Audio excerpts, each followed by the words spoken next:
ప్రకారమే స్థానిక ఎన్నికలకు ప్రభుత్వం ప్రయత్నం. లోకల్ బాడీ ఎలక్షన్కు గ్రీన్ సిగ్నల్ ఇస్తూ కేబినెట్ నిర్ణయం. రిజర్వేషన్లలో సీలింగ్ క్యాప్ ఎత్తివేతకు కేబినెట్ ఆమోదం. స్పెషల్ జీవోతో ఎన్నికలకు వెళ్లాలని డెసిషన్. రిజర్వేషన్ల పరిమితిని ఎత్తేస్తూ అసెంబ్లీలో తీర్మానం చేయాలి అని నిర్ణయం.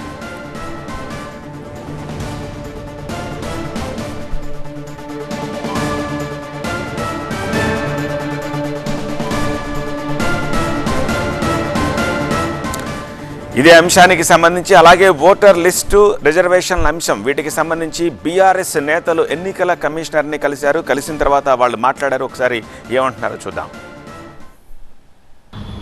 ఎన్నికల కమిషనర్ గారి దగ్గరికి వచ్చి మేము రిప్రజెంటేషన్ ఇచ్చినాము మేము అందరము. సో నిన్న ఇచ్చిన సర్కులర్లో వాళ్ళు చేసేది ఏంది తతంగం 3 రోజులు 4 రోజులు అంటే వార్డ్ వైజ్గా, అంటే ఫర్ ఎగ్జాంపుల్ ఒక వ్యక్తి ఒక వార్డులో ఉంటే ఆయన ఓటరు ఇల్లు కట్టుకోనో లేకపోతే ఏదైనా విధంగా వేరే వాడికి పోతే ఆ ఎక్స్చేంజ్ కోసం మాత్రమే ఈ ప్రక్రియ అంటున్నారు.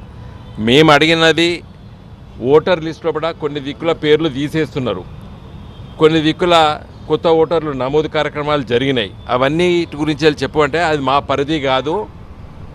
ఎలక్షన్ కమిషన్ ఆఫ్ ఇండియా ఏదైతుందో మరి రాష్ట్ర ఎలక్షన్ కమిషన్ ఆఫ్ ఇండియా వాళ్ళ ఆఫీసు సుదర్శన్ రెడ్డి గారు ఉన్నారు, ఐఏఎస్, ఆ ఆఫీసులే ఉంటుంది ఇదని చెప్తున్నారు. మరి ఈ 4 రోజులు చేసేది ఏంది అంటే ఒక వార్డు నుంచి ఒక వార్డుకు చేంజ్ అయ్యేదానికి మాత్రమే పరిమితము, అదే మాత్రం మా పరిధిలో ఉన్నదని చెప్తున్నారు.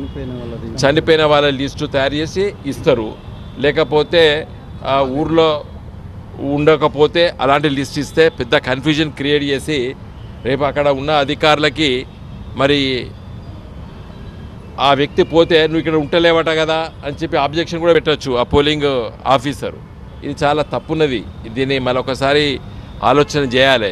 ఏది రాష్ట్ర ఎన్నికల కమిషనరు, తర్వాత కేంద్ర ఎన్నికల కమిషనర్ ఆఫీసు కూడా ఇక్కడ ఉంటుంది రాష్ట్రంలో. వాళ్ళు మరి దీన్ని పంచాయతీరాజ్ గారు మంత్రి గారు మరి దీన్ని రివ్యూ చేసిందా చేయలేదా నాకు అర్థం కాలేదు.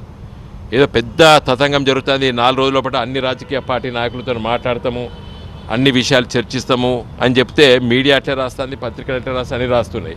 కానీ వాళ్ళు చెప్పేది ఏంటంటే ఒక వార్డులో నుండి ఒక వార్డులోకి చేంజ్ అయితే మాత్రమే ఆ ఓటర్లు మాత్రమే మేము పరిగణలోకి తీసుకొని చేంజ్ చేస్తాము. తప్పితే కొత్త ఓటర్లు నమోదు లేదు, లేకపోతే ఎవరైనా ఓటర్ల పేర్లు లేకపోతే ఎంట్రీ కూడా లేదు. అది మా పరిధిలో లేదని చెప్పిస్తుంది రాష్ట్ర ఎన్నికల కమిషన్ ఆఫీసు.